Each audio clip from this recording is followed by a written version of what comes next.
ఇంతవరకు మీరు ఇంత క్రితం ఏదైతే ఉందో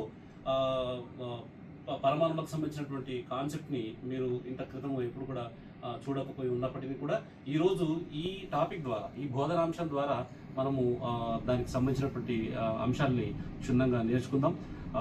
ఈరోజు మనం నేర్చుకోబోయేటువంటి అంశం పరమాణువుకు సంబంధించినటువంటి పదజాలాలు, టర్మినాలజీ అన్నీ కూడా మనం ఈరోజు డిస్కస్ చేద్దాం.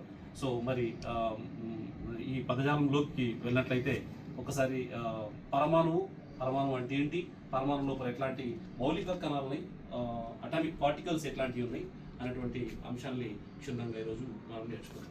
ఓకే పిల్లలు, ఒక స్లైడ్ చెప్పండి, కదా మార్చి చెప్పండి.